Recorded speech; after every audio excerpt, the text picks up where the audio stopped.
안녕하세요. 반갑습니다. 여러분의 자기계발을 도와드리고 성장과 성공을 도와드리는 선아원장쌤입니다. 오늘 제가 가지고 나온 책은요, 나의 첫 금리 공부라는 책입니다.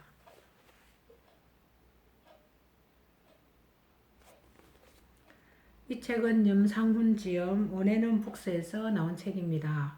금리만 알아도 경제가 보인다. 내 재산을 늘리는 금리 지식의 모든 것이 숨어 있다고 하네요.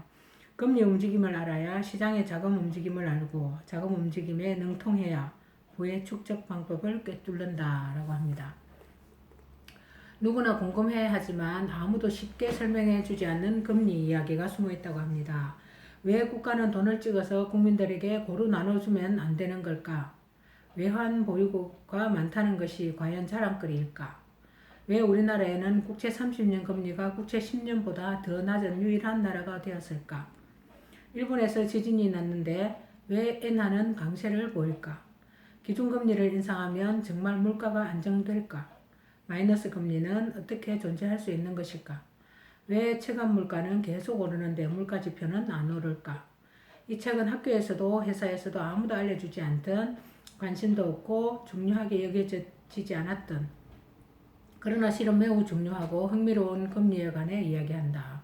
금리와 주가, 환율, 원자재와 부동산 가격은 같은 선상에 존재하는 평등한 관계가 아니다. 금리는 토양과 나무의 뿌리와도 같은 존재이며 금리를 시작으로 주가와 환율, 원자재와 부동산이라는 가지가 자라난다 라고 합니다. 금리라는 큰 숲을 통해 자본시장을 알고 주식과 채권, 실물 자산을 다양한 투자 대상 중에서 나에게 맞는 적절한 자산을 선택할 수 있는 안목을 길러보자 라고 합니다. 자, 책 속으로 들어가서 제가 한번 읽어보겠습니다. 자, 금리가 이렇게 중요한 줄은 제가 이 책을 읽으면서 느끼게 되었고요. 금리가 모든 경제의 어떤 중심에 있다는 것을 알게 되었습니다. 자, 기준금리 인상에 대한 고민. 경기가 침체에 빠지면 경제활동은 위축되고 돈을 빌려준 사람은 빌린 사람에게 상환을 요구하고 이로 인해 통화의 유통속도가 감소해서 시중의 전체 통화량은 줄어들게 된다. 사람들은 경제적인 여유가 없어지고 상품을 구매하고자 하는 사람이 줄어들어 총 수요가 감소해 물가가 역시 하락 압력을 받는다. 이를 회복시키기 위해 중앙은행은 시중에 유동성을 공급하고 기준금리를 인하한다. 반대로 경기가 회복기에 들어서면 대출이 늘어나고 물가가 상승 압력을 받는다. 이렇게 경기가 회복될 경우 중앙은행은 예전 위기 때 행한 조치를 거둬들여 경기가 과열되는 것을 방지하고 물가 상승을 제어해야 한다. 하지만 지금의 경기가 회복 과정에 있는 것이 아니냐에 대한 논쟁은 항상 벌어진다라고 합니다. 그러한 논쟁 과정에서 통화정책을 결정하는 사람들 역시 의견이 달라지게 되고 경제는 정상으로 돌아왔지만 통화정책은 정상으로 돌아오지 못하는 경우가 빈번하게 발생한다라고 합니다. 기준금리를 인상하는 것에도 사람들의 반발이 만만치 않다. 기준금리를 인상하면 일단 대출자들의 이자 부담이 늘어나게 된다. 특히 우리나라는 소득 수준에 비해 집값이 높은 편이기 때문에 대부분 주택 보유자들이 대출을 얻어서 집을 소유하고 있으며 소득 중 이자가 차지하는 비중도 상당하다라고 합니다. 대출도 돈이 어느 정도 있는 사람들이나 받을 수 있는 것이다. 전체 가계대출 가운데 상위 30%의 고소득층이 차지하는 비중은 60%가 넘는다라고 합니다. 저소득층의 전체 대출에서 차지하는 비중이 작지만 그만큼 소득이 적기 때문에 이자 부담은 크다는 의견도 존재한다. 이것이 어제 오늘의 일이 아니다. 문제는 이런 이유로 기준금리 인상이나 통화정책 정상화를 게을리할 경우 치러야 할 대가, 바로 물가 상승한다는 것이다. 물가 상승은 빈부격차 확대로 이어지며 결국 서민을 살리겠다며 저금리의 기조를 장기간 유지할 경우에 물가 상승이라는 부메랑으로 돌아와 서민을 다시 죽이는 일이 생기게 된다라고 합니다. 그러니까 여기서는 항상 그 반대급부가 존재하는 것 같습니다. 자, 국민연금에 대해서 나와 있는데 초고령화 사회에 내 연금은 무사할까? 직장인들은 매달 국민연금을 납입하고 있다. 그런데 뉴스에서는 내가 받을 연금이 줄어든다는 이야기를 한다. 도대체 왜 내가 받을 연금이 줄어드는 걸까?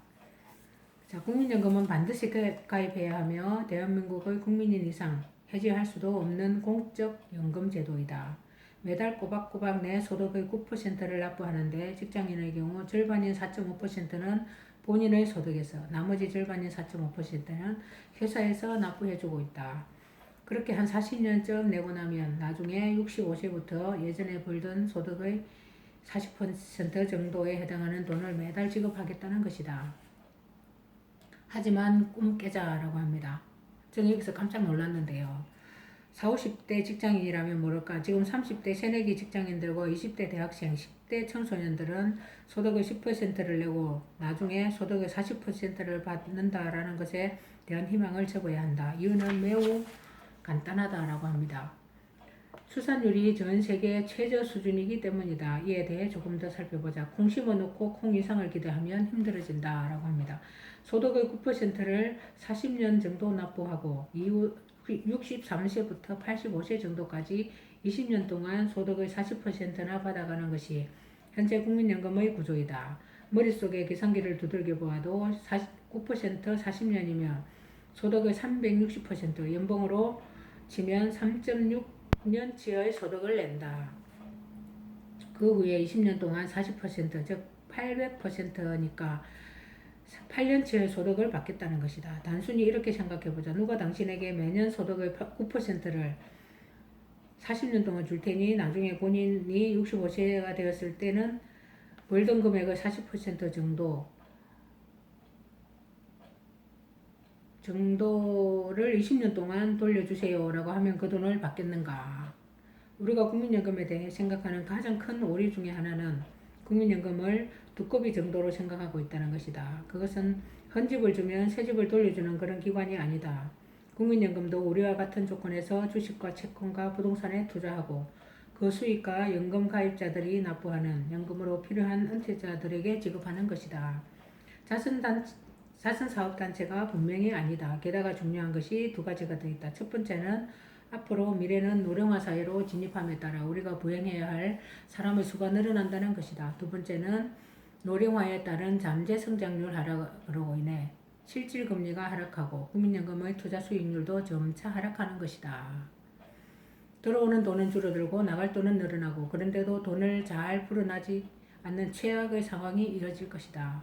우리가 국민연금을 바라볼 때 가장 먼저 필요한 시선은 일단 내가 낸 돈은 돈 이상은 바라지 않는 것이다 라고 합니다. 자, 국민연금은 5년에 한 번씩 미래의 수입과 지출에 대한 예상치를 업데이트한다. 또한 이 내용을 근거로 국민연금 개정안을 만든다. 가장 최근에는 2018년 제4차 경제 개선이 단행됐다.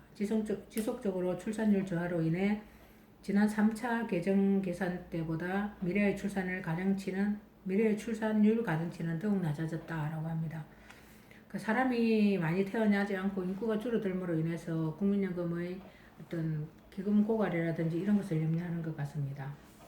자, 국민연금의 운명을 결정짓는 첫 번째 요인은 인구라고 하네요. 국민연금 재정 추계 자료를 보면 재정 추계의 주요 과정으로 나오는 첫 번째 항목인 인구 과정이다. 이것이 제일 중요하다라고 하네요. 지금 연금을 납입하고 있는 건장한 직장인이 3명쯤 있고 은퇴한 후 연금을 받고 있는 사람이 1명 있다면 국민연금은 걱정할 필요가 없겠죠. 3명의 1명을 먹여 살리랴. 다만 문제는 현재 일하고 있는 건장한 직장인 3명은 나중에 누가 보살펴주나입니다. 국민연금과 같은 공적연금 제도는 인구가 계속 늘어나는 상황에서는 걱정할 것이 없는데 돈을 내겠다는 사람은 자꾸 늘어나는데 돈을 받겠다는 사람은 그 속도보다 느린 속도로 증가하고 있다면 전체 규모 계속 커지게 될 것입니다. 또 그렇게 커진 자금을 여러 곳에 투자하면서 수익을 내고 전체 지출보다 전체 수입이 큰 구조가 계속 유지되는 것이죠. 하지만 반대로 노령화 사회가 단계가 진입하게 되면 공적연금제도는 큰 위기를 맞이하게 됩니다. 우리가 지금 그런 사회에 살고 있는 것 같습니다. 돈을 받아가려는 사람은 자꾸 늘어나는데 일을 해야 할 사람은 줄어듭니다. 연간 돈을 받아가야 할 사람은 2명씩 늘어나고 새롭게 돈을 납입하는 사람은 한 명씩 늘어난다고 하면 연금의 운용 수익률이 기가 막히게 나온다고 해도 후에는 결국 감당이 안 될 것입니다. 라고 하네요. 자, 우리나라 출산율이 현 수준에서 크게 변하지 않는다고 가정하고 있다. 이는 지금의 현실이기도 하지만 극단적이고 비관적인 전망이기도 하다라고 합니다. 출산율이 굉장히 우리 전체에, 사회 전체에 영향을 미치는 것 같습니다. 현재 상황만 놓고 보면 갑자기 출산율이 올라갈 가능성이 없어 보이고 실질금리가 높아질 가능성도 역시 적어 보인다.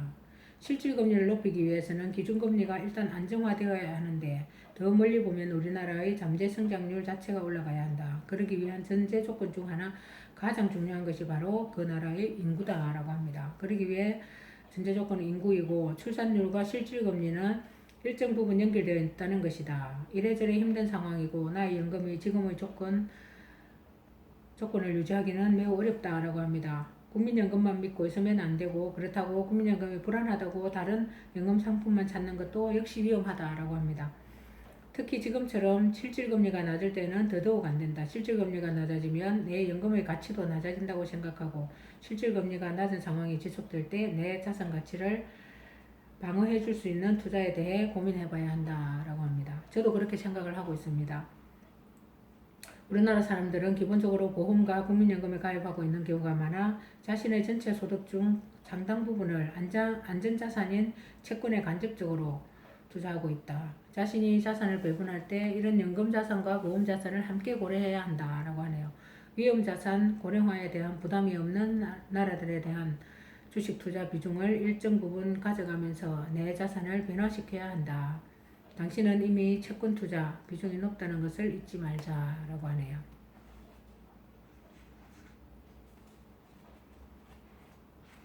자, 이렇게 어떻게 보면 굉장히 중요한 인구에 대해서도 다시 생각을 하게 되었습니다. 저금리 정책 그 득과 실을 논하다.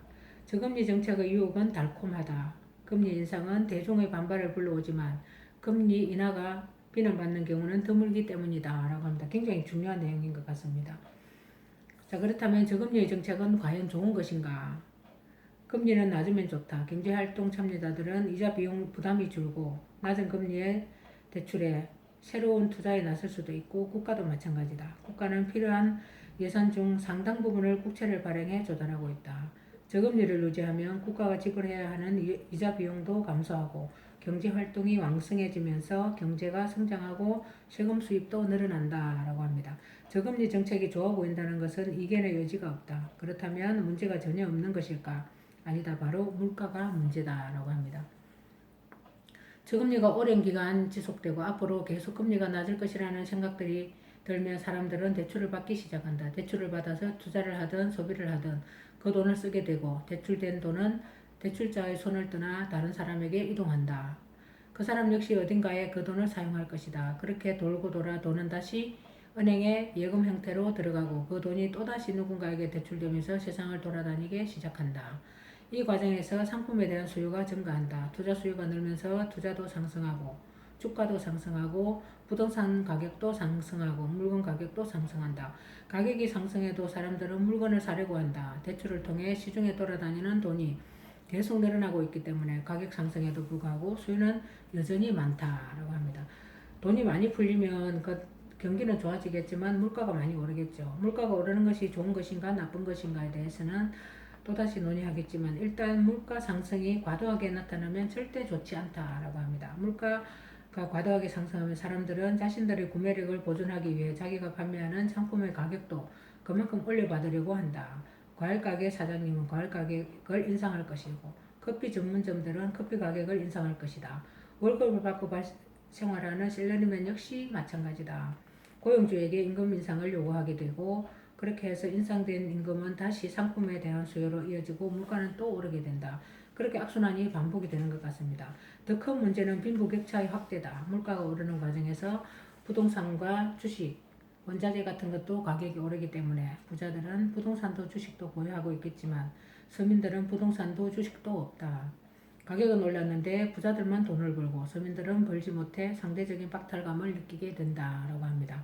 사회의 양극화가 진행되는 것이다. 이렇게 굉장히 어떤 그 반대급부를 아이러니하게도 갖고 있는 것 같습니다. 저금리의 정책은 굉장히 매력적이지만 통화가치 하락으로 물가가 오르고 또 그 금리를 낮추게 되고 그런 어떤 악순환이 반복이 되는 것 같습니다. 저희 그 나라도 지금 우리나라도 저금리 시대가 계속 꾸준하게 계속되고 있죠. 그러니까 경제 성장이 많이 되지 않고 물가가 많이 오르지 않는 어떻게 보면 디프레이션으로 가고 있는 것이 아닌가 그런 생각을 이 경제 서적을 읽으면서 제가 많이 느끼게 되었습니다. 자, 나의 첫 금리 공부, 금리만 알아도 경제가 보인다. 책 리뷰였습니다. 지금까지 함께 해주신 여러분 감사합니다.